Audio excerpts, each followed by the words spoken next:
What do you say if you lose 25% of your roof? What? Oof.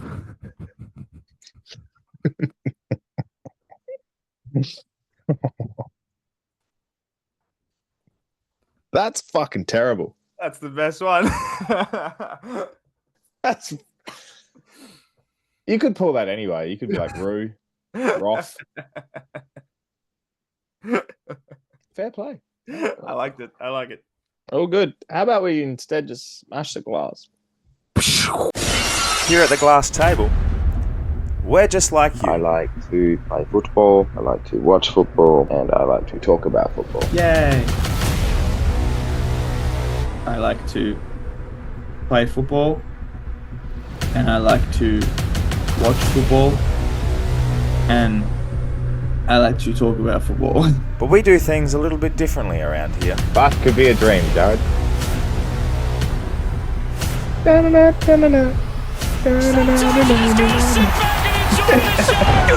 Stupid sexy. Sit back and enjoy the show.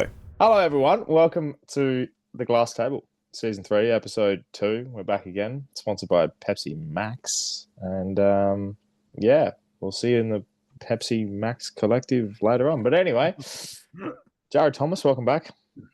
Thank you very much for having me. Obviously, as I said, sponsored by Pepsi Max, one of the, probably say the GOAT soft drink. Okay, no. Or at least the current best anyway. No. You can't just sit there, throw that at me, and then be like, we can move on. No, it's not the GOAT. It's got to be close. Pepsi Max is very good. No. Pepsi Max goes from max to minimum inside 30 seconds once it's opened. I disagree. I strongly disagree. That's because you're drinking it, and 30 seconds is a bit of an exaggeration. Correct. I'd say just the standard Coke. I mean, yeah, that's always a good one too. There's no doubting that it is a classic. It is a classic for a reason. But I'm just saying, a Pepsi Max, firstly, shits on a regular Pepsi. So much better than a regular Pepsi. Also, if you want to talk about instant hit factor, opening up a can of creaming soda. Ooh. Cold as fuck. Like that Cold thing. cream soda. Or if you really want to get technical, just throw me a solo after being hungover. Yeah, Solo is a good one. I was going to say Solo is an undefeated champion of hungover. I need something like really sweet, and then you see that Solo can sitting there, you're like, fuck, that's gonna go well. Combine that with a Zinger box.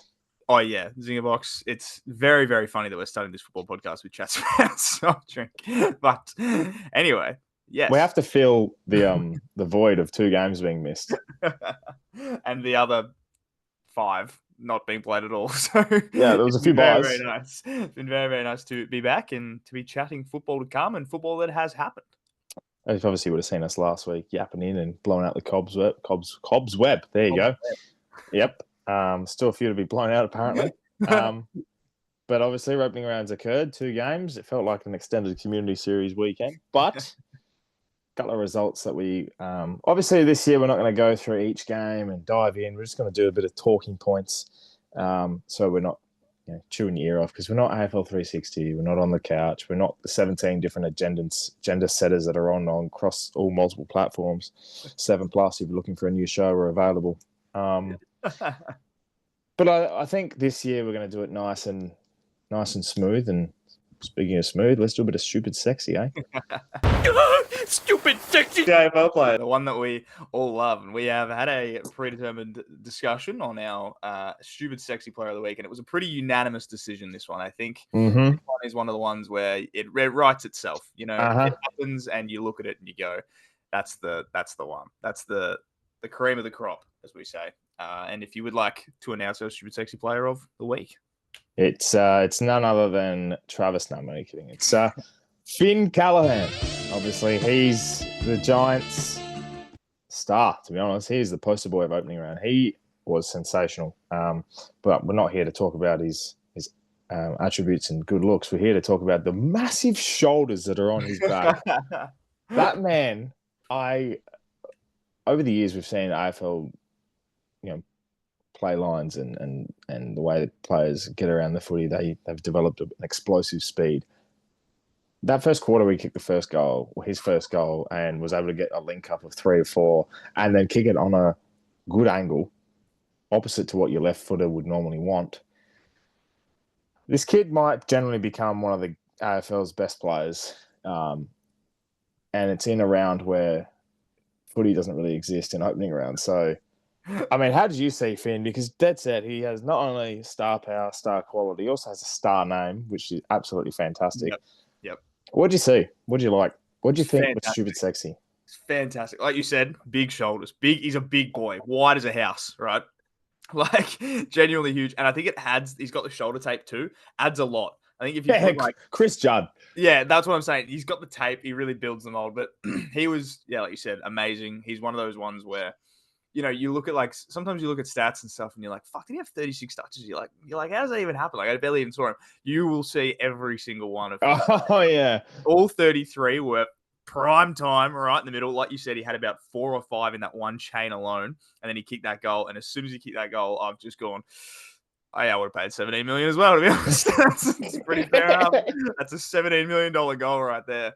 But yeah, very good at football. And what makes a man sexier than some money? So well played, Finn Callaghan.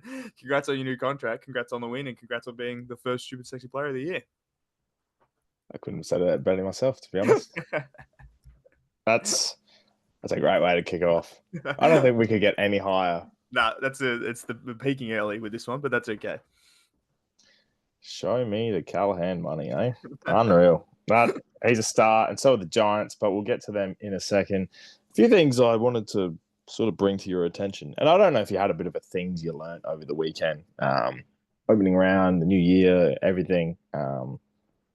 The overall feel of opening round, and I don't want to touch on it too much because I know people are like, it should be dead. There was a cyclone. We got 2 games of footy, this and that. We get it. All right, we get the good stuff this week. It's fantastic. But even with the games, it fizzled. Yeah. Like, the games weren't bad, and we saw last year the games weren't bad either, but it just fizzled. I think this year, the issue, and I saw this a lot on Saturday, and a lot of people saying it, and I think this is absolutely the truth. Having no footy on Saturday killed every bit of momentum that this round could have handled. If it was the Friday night and then the Saturday night, or even the Friday night and a Saturday twilight, I reckon people would have gotten around a little bit more. But that day in between, where you're like, there should be footy on right now, didn't happen. And that was what made me be like, this sucks. Like, Giants Collingwood, it was good. Like, they were a good game. I mean, Giants Collingwood wasn't really a good game. But, it was good to see footy back on TV, actual legitimate footy. But having that day where, and especially a Saturday when people are so used to watching 5 games of footy, 4 games of consistent back to back, sitting on the couch from 1:15 to 9:30, and it's just footy the whole way through, to go from what we're expecting to nothing at all was just a massive disappointment. And obviously it's not the AFL's fault in terms of, the cyclone cancelling the games and everything like that, but it is the AFL's fault for making opening round a thing in the first place. So silly, very, very silly. And yeah, I suppose that'd be an opening round. That would be a thing I learned as well, is that I just didn't enjoy footy as much as I should have this weekend. Still a good game on Friday night, which was very nice to watch. And it was good to see that happen. But I even said it I think I just tweeted about it. I don't like watching games at the SCG, which I think didn't help my cause as well, because I hate the camera angle. I just hate everything about it. And it just, this round for me, yeah, like you said, it's like glorified community series, it felt like. But it's for points, and I'm like, man, we have to think about this now. Look, you want to speak about the camera angle of the SCG. Another thing that sort of fizzled about opening round was the excitement of footy was there. It was fine, and then it fizzled out straight away. Like you said, no Saturday game, which is a staple. And a lot of people won't actually sit there from 1:15 to 9:30 this year because there's no free-to-air footy for the first 8 rounds. But hey, I'm not going to judge on that. It's been done into the ground enough. But you're right. I think as well with long weekends in the states that you'd normally have a high intensity of people watching footy, South Australia, Victoria. Obviously no footy ended up in Queensland, so you lost that. And then New South Wales doesn't have a lot of drive.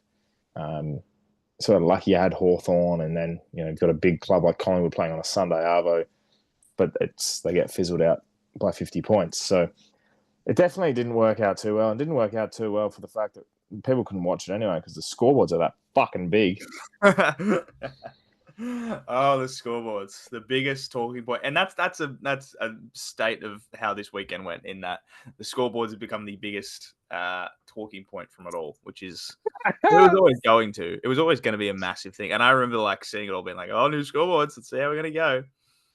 I got so excited when I was like sitting there, and I was at the Port internal trial, and I was sitting there going, "Well, there was play going on. I couldn't give a stuff. I was waiting for this thing to load."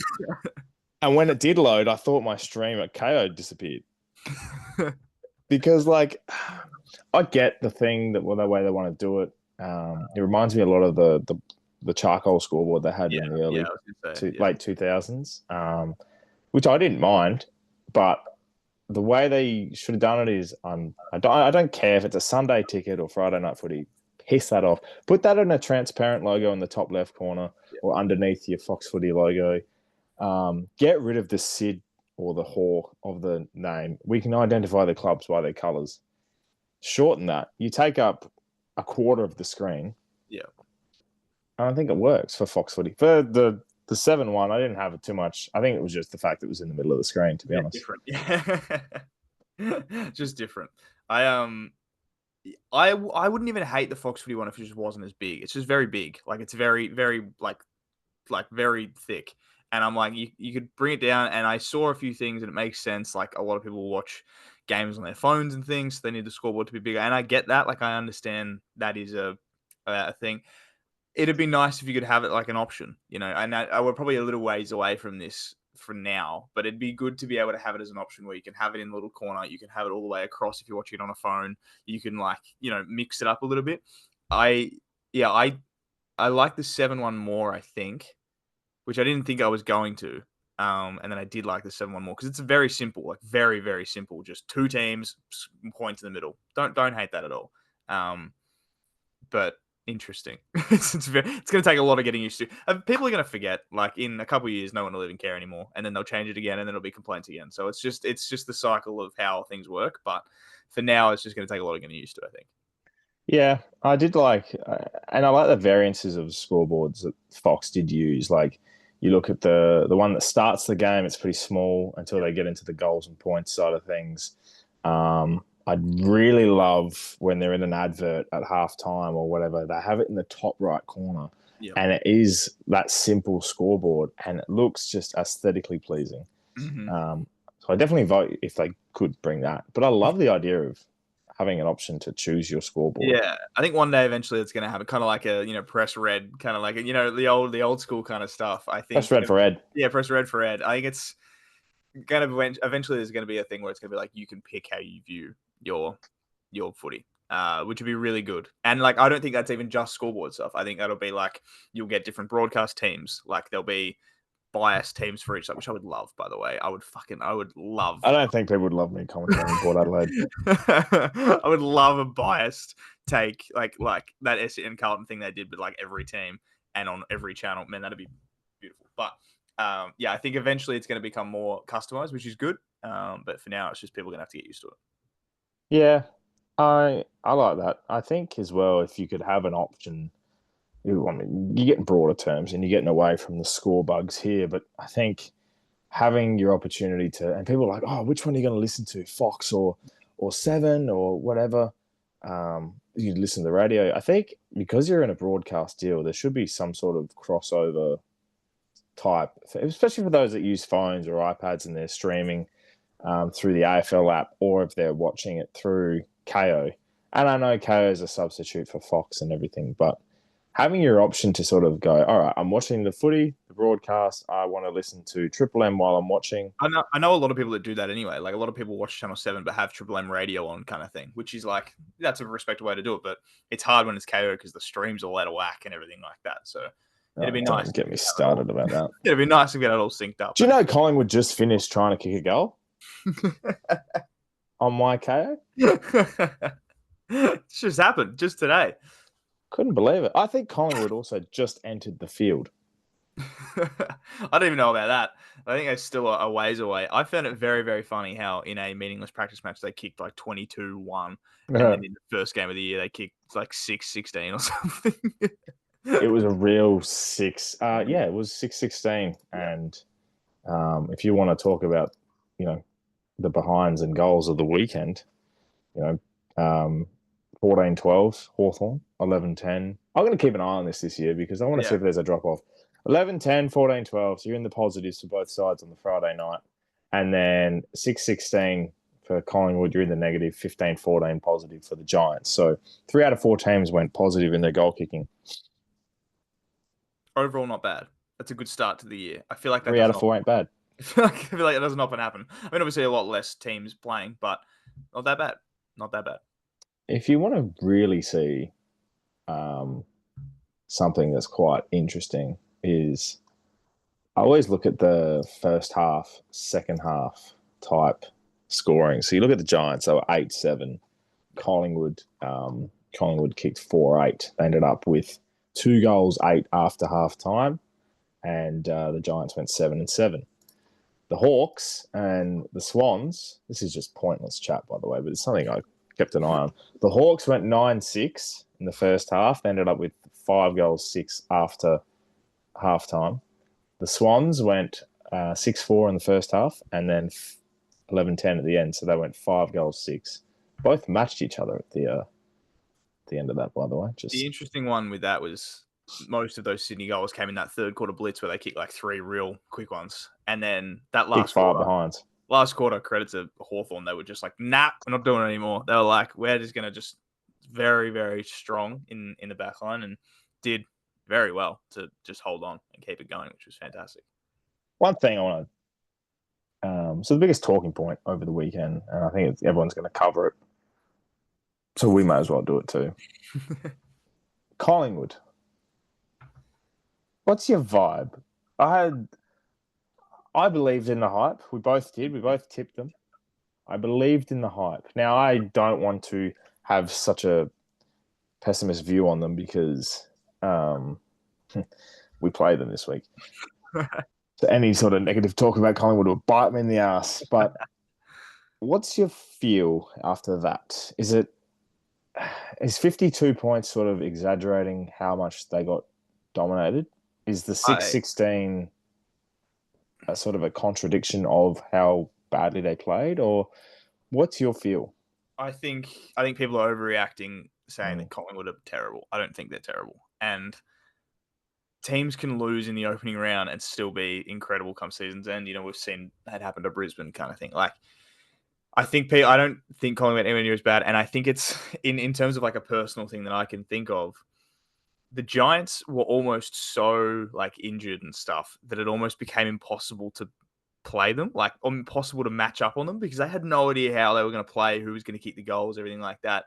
Like, and the example that I think of is, a couple of years ago when Max King was out, like all these things, and they were like, who is going to kick any goals for St Kilda? And like Zane Cordy stepped up, Cooper Sharma stepped up, and like the other teams were like, hell of a comparison. Yeah, absolutely. But like they didn't know, like no one knew where those goals were going to come from. So it's interesting to see, and I think it's kind of that case. I think Collingwood just didn't really know how to prepare for Max Krzyzewski to kick to, and like just people like this that just sort of pop up and everything. I don't think Collingwood are as bad. I think they're going to be fine still. I think they'll still play finals. They're still working it out. They had really good signs from Harry Perryman was probably their best player.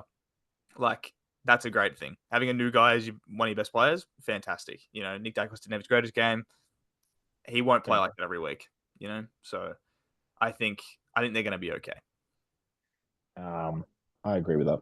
And that makes me very worried for this week when they come out and 75,000 people against Port Adelaide with Dan Houston on a Saturday night. Yep.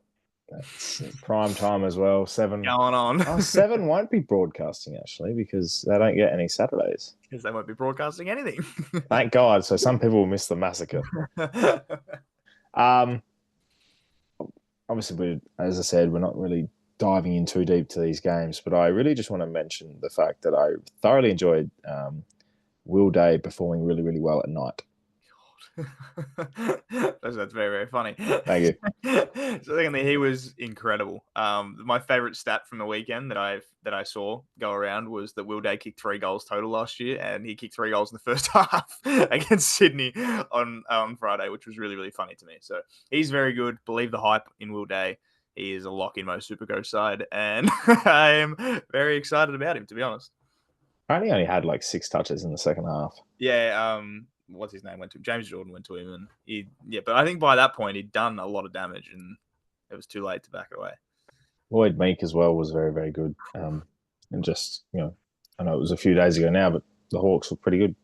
Hawks do look good. Their backline looks like it's going to work. That's a very, very good backline, and that made me so sad. If you can throw James Sicily forward in the last quarter of every game, regardless of how far in front or how far back you are, that is a key asset that I think not a lot of people can work with. There's only one other team, I think, in the country that can do that, and it's Sposs. And they don't have Sicily, but they have Anthony Alessiani.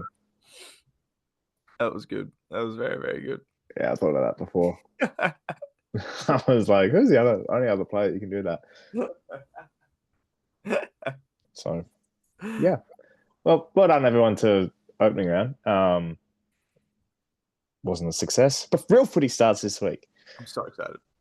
Before we get into the tips and everything, and I know we're pretty chill this week about content and stuff, but around the glass table, we'll bring it back again this year. Now, a bit of context before we dive into, I guess, the question. The commentary duos, and you obviously asked the question, what's your favorite commentator of all time? The commentary duos went JB, Alistair Nicholson versus Jared Waitley, Anthony Hudson. I don't know if you tuned into both. I don't know if you sort of had a feeling on what each did, but if there was a preference, which one did you go with? I basically stayed the entire time with Jared and Hutto, mainly because Hutto's one of my favorite commentators of all time, and Jared is also very, very good at his job. And so I stayed with them for the majority. I flicked across just to see and gauge what was happening on the Channel 7 side of things. I don't think that was bad at all. I think I'm one of the rare people that really likes JB on commentary. I think he's really. I like him. It seems to be like a thing that people are like, I don't like him. I think he's fine. Like, I think he's good fun. Alistair Nicholson's really good as well. But I just you look at that commentary duo of Hutto and Jared, and it's hard to turn away. Like, it's hard to be like, you could pick anything else over that. So literally the only team I could ever think like, I'll pick them would be a fucking Dennis and Bruce. That's like the only one where I'm like, oh, maybe. But yeah, I went with the Fox. Did you also go with the Fox? Yeah, I went with Fox. I think the other thing as well, and I know 7+ is a thing now, but Fox just has a little bit easier access. KO, you have all of that, and you're on the go and stuff. And 7+ is also 14 years behind. I know KO is not that great either, but at least I know in the next 30 seconds I'm going to see what happened compared to 7+. 7+ to me was ruined when I was watching Australia play Sri Lanka for the cricket, and Steve Smith hit a ton, and I only saw his third ball. So that's how far behind we were on 7+ for me. But no, I tuned in with Fox. I think that Friday night team of Jared, Hutto, then you throw in Gaz and Jason Dunstall on comms. I love Jason Dunstall as an analysis. So do I. Love it. Couple of instances as well where him and Gaz have done a lot of twilight games on a Saturday, or I remember one game he commentated, they were doing it with Hutto. There was Port versus Sydney, and Lysette kicked the winning goal. And it was, to me, that instilled that this was unreal commentary. They went off and was like, Ruckman are not supposed to do that and all that. And I was like, I've always loved Dunstall from bounce and everything. So listening to him, he always has great insights, and I love the banterous mix of it. That's where I think, and I go to Sunday and I look at it and I go, Sundays was a bit different because you had Nathan Buckley and Dermot with Dwayne Russell and Matt Hill. Matt Hill, the saving grace there with He's back. Bucks. It was funny. There was actually one joke where Bucks made a joke about a dart and a punt. I can't remember who it was about, but it was very funny. That's very good.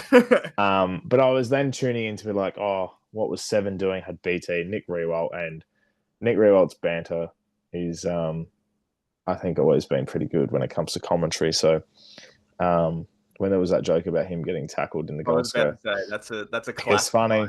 It was very well. You could see Nick. You obviously can't see their faces, but you know Nick's head was turning, trying to get ahead of it. He was trying to be like, "Don't, Brian, please don't, please don't do it, Brian." And that's where I think you sit here and you go, BT no longer Friday nights. We know it'll be a Thursday night, but on Sunday Arvo, you sit here with commentary, and it's almost like you want to feel relaxed.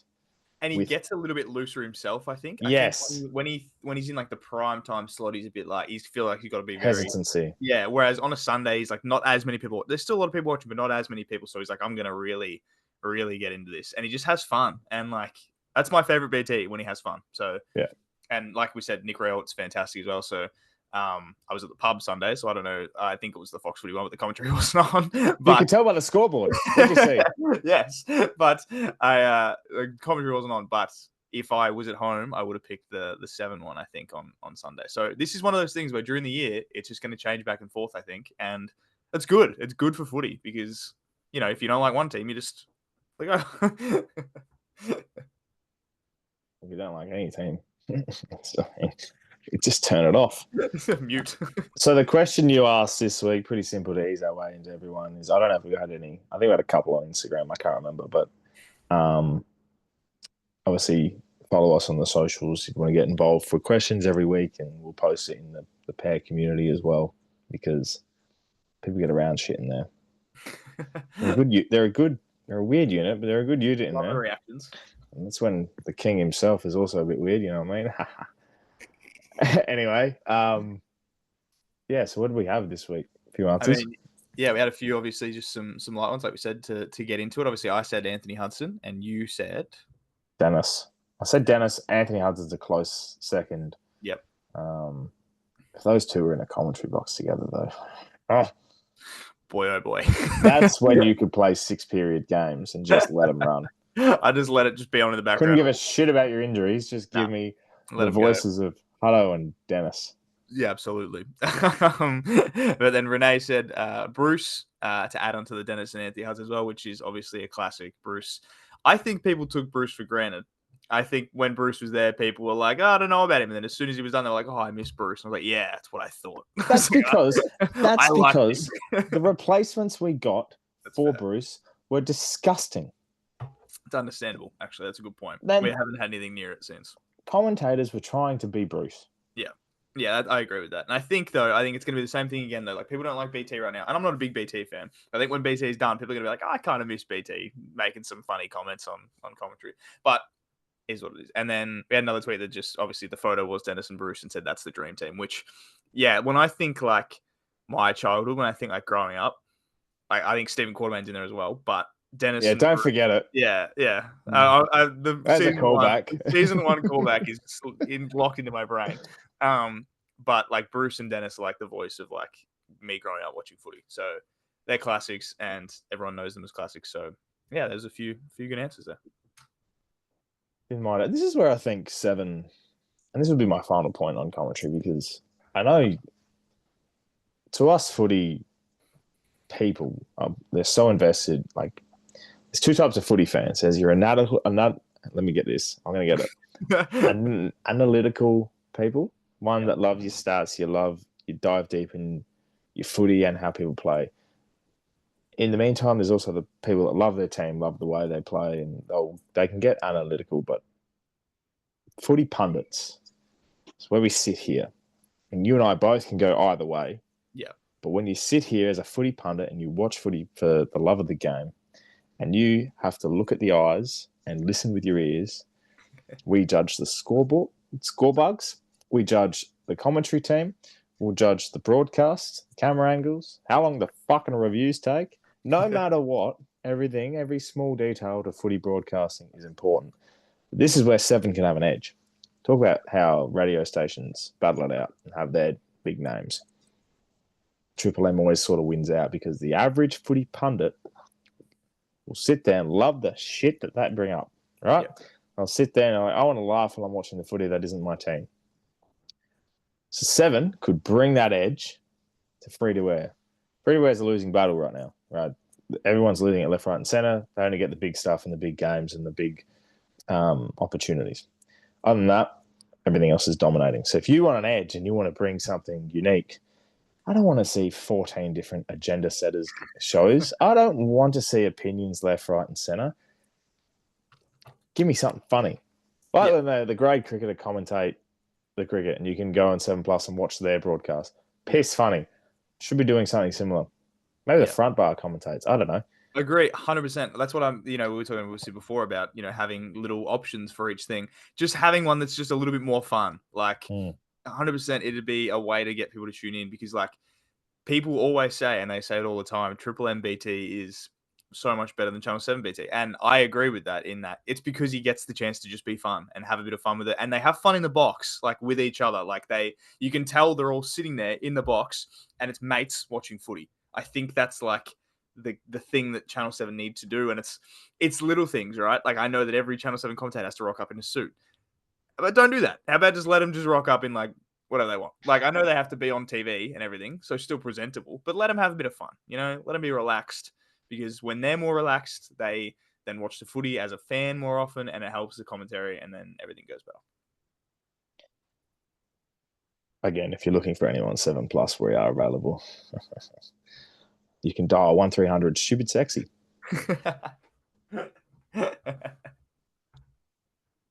Press red for JT and press teal for Ant. And we'll have us just being like, I don't know who that is. I think he's one of the draftees. Who are you? Nah, look, to be honest, it'd just be us watching going, I hope he gets a kick because our multi's failing. And then all of a sudden, it'll be on the hour and we need to have a piss. And then grab more piss. I'm just imagining us just gets to a break in play and it's like, and just checking fan footy. And we have a Jag. We have Sam Laylor currently in 22 Supercoach. Everybody, hope you've got him in your side.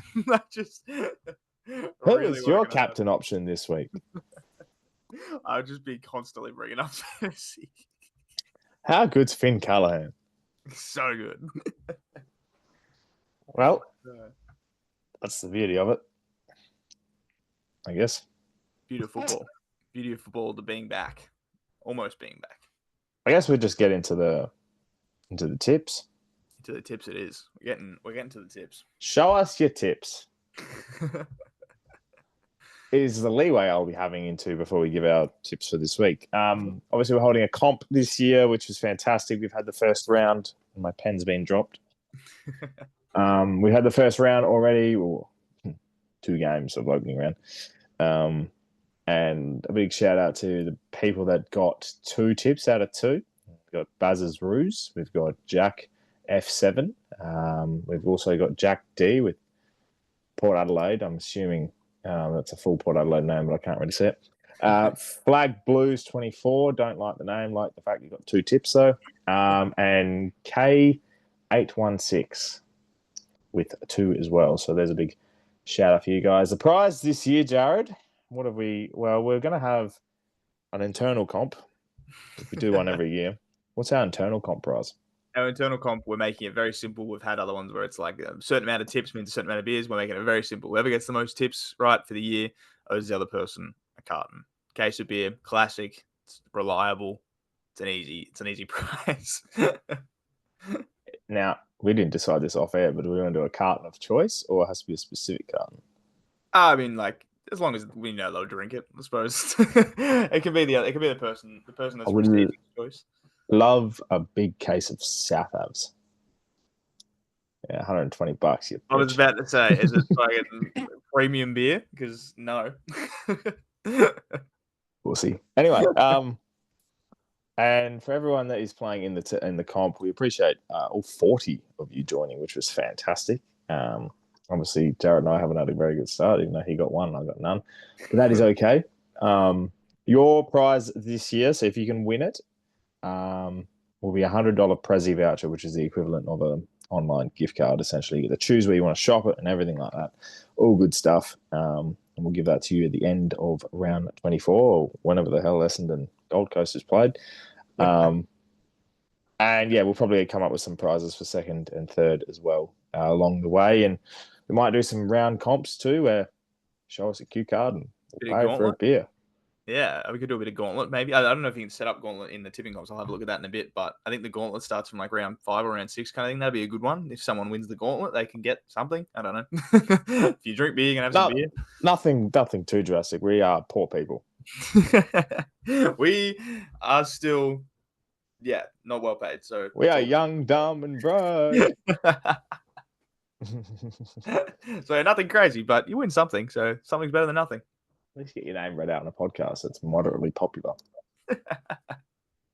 And by moderately, I mean, good. We're happy. All right, round 1.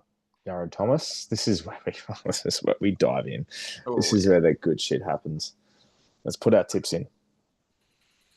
Oh boy.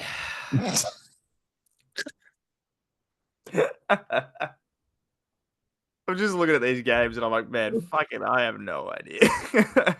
I'm laughing at the fact that I just said something so clippable. Write that one down in the notes.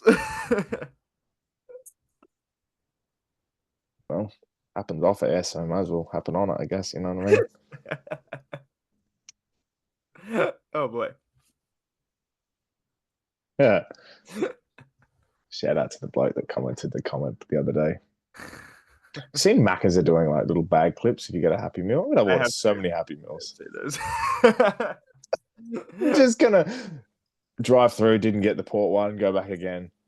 I'll feed a family of 15 by the time I'm done. I'm gonna buy 18 Happy Meals and just hope. Why do they do this? Why do they do like Gatorade did it and I had to fucking sit there for 5 minutes looking for a Port Adelaide bottle. And now McDonald's are doing a bag clip. What's next? Carlton draft to a limited edition Port Adelaide glass. And it's a great idea, actually. I was about to say that would be incredible. And if Telstra make your fucking internet lines teal. You have a little lightning bolt crypto. Who else is a sponsor? I'll come up with your shit. Where is it? Where did I see the AFL sponsors? Oh, here we go. NAB. Bank account will be dependent on what your team's doing. If you're Port, good luck. If you're North, you're going to move to WA probably. See you there. If you're Toyota, you got a teal Toyota, really. Just a car. Just get a car. Just get a car. Branded car. Anyway, round 1. Richmond, Carlton. Who are you going for? The fucking urge that I have to tip Richmond right now is so strong because it'd be really funny. It would be hilarious, wouldn't it? I'm not going to do it, but it'd be really funny. Do you have the balls? No, I don't. If fair enough.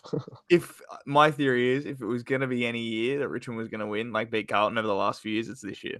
But I don't think it's going to happen. I think that is such an interesting take. Yeah, I just don't know what it is. There's just something about it. I think it's going to be a really close game. I think Carlton's still going to win, but I think it's going to be a lot closer than people think. You do margins. I'm going to say Carlton by like 14. Carlton by 14. I reckon it's close to the first half. Carlton kind of kick away in the third, and then Richmond like slowly peg them back, but don't quite do enough. See, I'm the polar opposite. I think it's going to be the most boring Thursday night opening ever, and it will coincide with the fact that opening round sucked. So, Carlton by 64. Load up. Oh, Harry Mackay's going to kick 11. It's good to see Sam Lawler playing and a couple of debutants. And we talk about how good footy is when it starts up. the best part about footy is the new debutants, the new draftees, and the beautiful debutant videos that we get from every club. Yes. People calling them mum and dad, people being announced in front of the teams. It's just, this might be the cutest thing in footy. It's very good. Debutant videos are amazing. I saw the Carlton one this week as well about Lucas Camporelli. It was like a bunch of people at training and they did it. And I feel like the people in the crowd couldn't quite hear what was going on, but they just saw the players start clapping and went, oh, yeah. So I found that really funny as well. Obviously, the Richmond stuff was fantastic. And yeah, there's going to be plenty of those this week, I reckon. That's going to be a very, very, very viral thing to be happening this week. It's just a lot of draftee videos. Can't wait to see the Joe Berry one. I've got one in store too. Anyway, Friday night at the G. Hawthorn getting back-to-back Friday nights. The prime time Hawks against Essendon in their first hit out of the year. Who are you tipping? See, this is the one where I think it's going to be the boring one. I think Hawthorn's going to win by a lot. I think they're too good for Essendon. And I think this one's going to be a classic. I think Hawks going to go 2-0, and the flag talk is just going to keep on going and going and going. So, yeah, Hawthorn for me.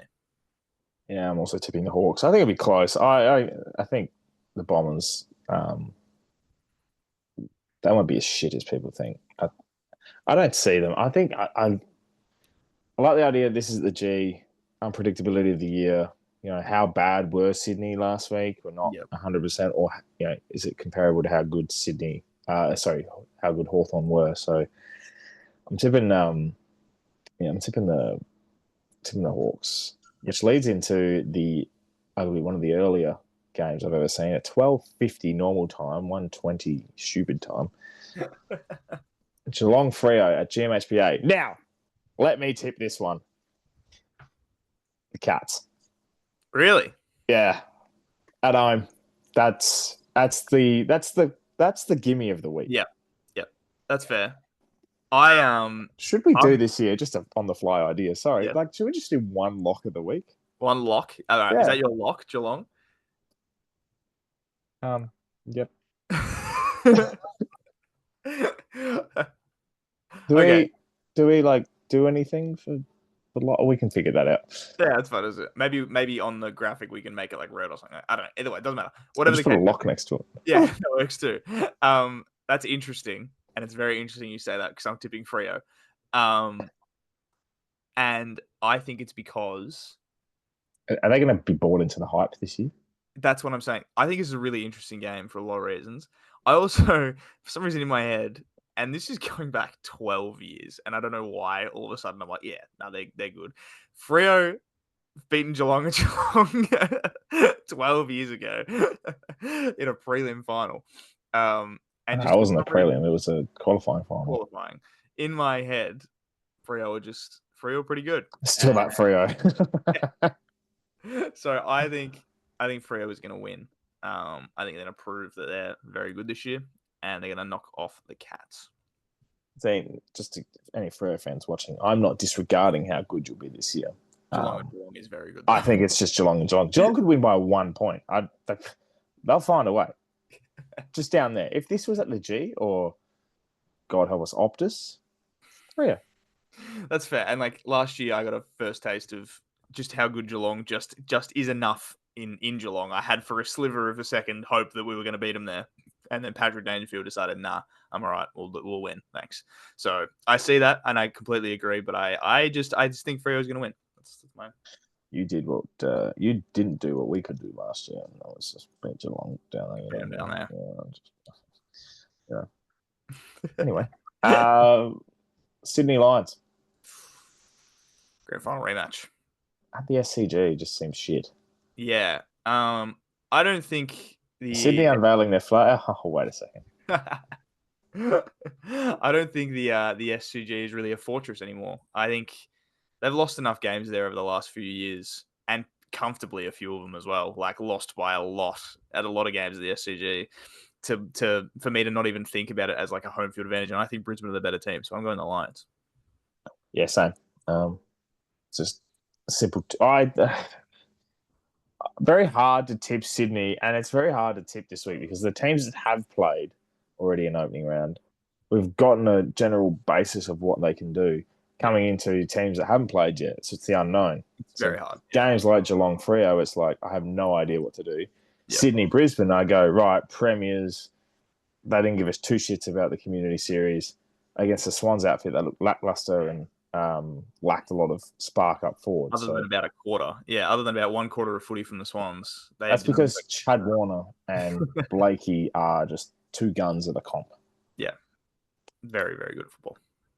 Next one is...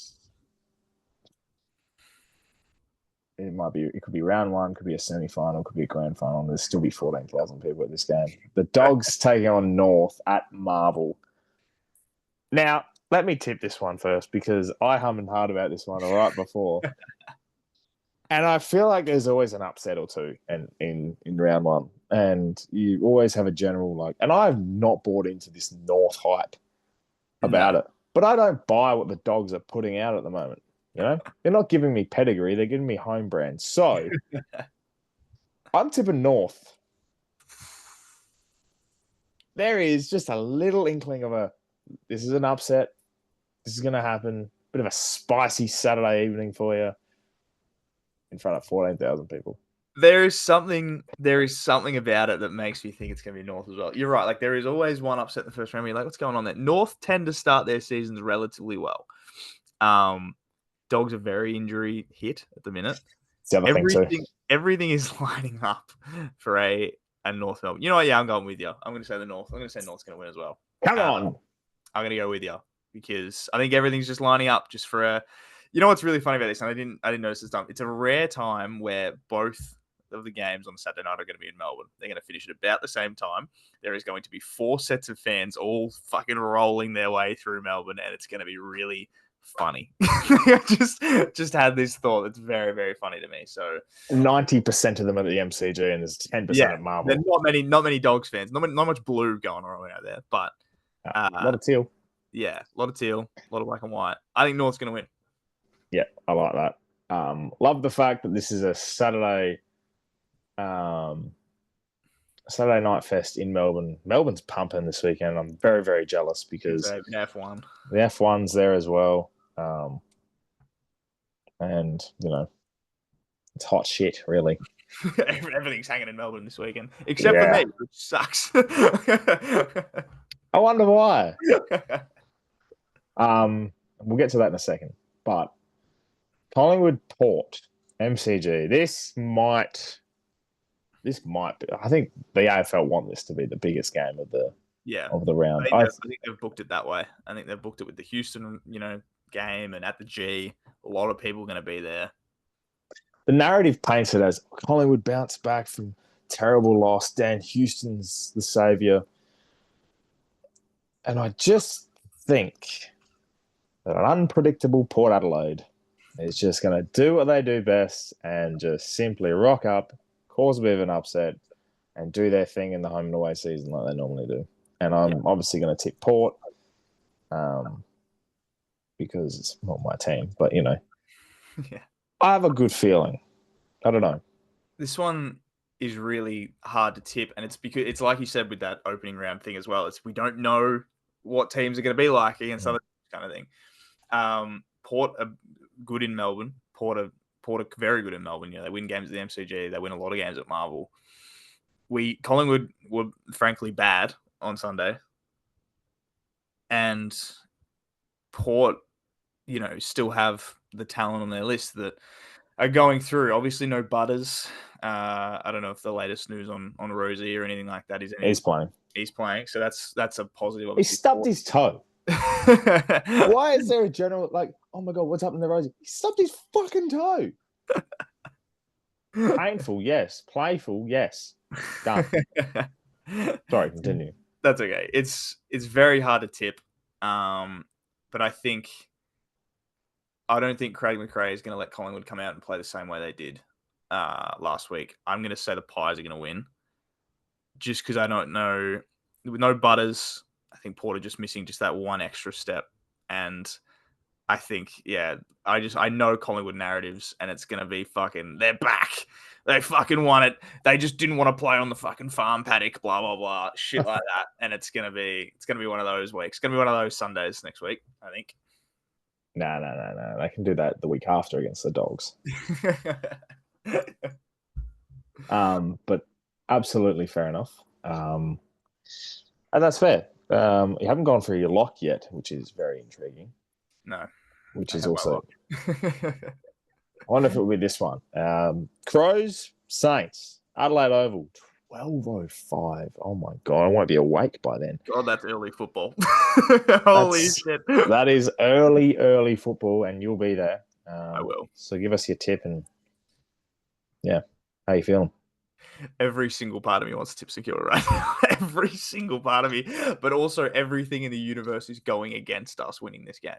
We don't play well. You'd kind of have to tip St Kilda, wouldn't you? I don't think so.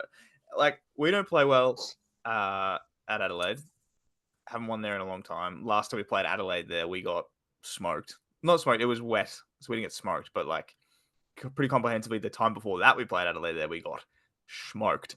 So everything is going against us winning this game. And Adelaide, obviously, all the hype's on them and everything like that. As much as I would love to tip St Kilda, I can't this week. I'm going to tip Adelaide, but I don't think we're going to be as bad as people say we are. I've seen a lot of predictions this week about us being bottom 4, and I disagree with that strongly. I think we still got a lot of talent, and I do think Adelaide's going to win, but I don't think we're going to be as bad as people think we are. Surprising for you. Thought you'd have to be kind of forced to contractually. Nah. Fantastic. Big ball society, I guess. Jesus Christ. It's in the Crows, only because it's here in Adelaide. So that's, and I sort of believe, hatefully, I believe in their. I believe in the hype a little bit too. Yeah, I'm a little bit on the hype train. Stupid Crows. Anyway, Giants D's at the G. This one's going to be really interesting. I'm tipping the Giants. Yeah, they did look really good. You can't tell me they come off of the paddock, pumping the pies with thin, ginormous shoulders Callaghan, and they go to a D's outfit at the G. You could be right. I don't even know. They don't have Cozzy Pickett. Remember that? He's suspended. That's true. Yeah, Pickett's suspended. They do look good. They like the D's in their obviously you can only take some things for pracky matches, but they lost their pracky match, didn't they? Yeah, but just like you look at the game they played, Clayton Oliver looks amazing. Track looks like track. Stephen May looks very, very good.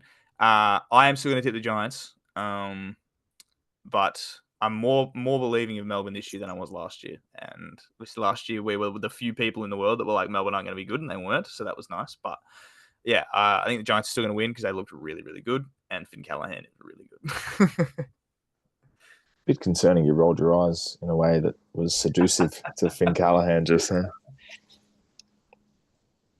Especially with me on the call. But anyway, last one of the week. First round done and dusted. We'll finish up in a place that finishes every round at the top of the stadium.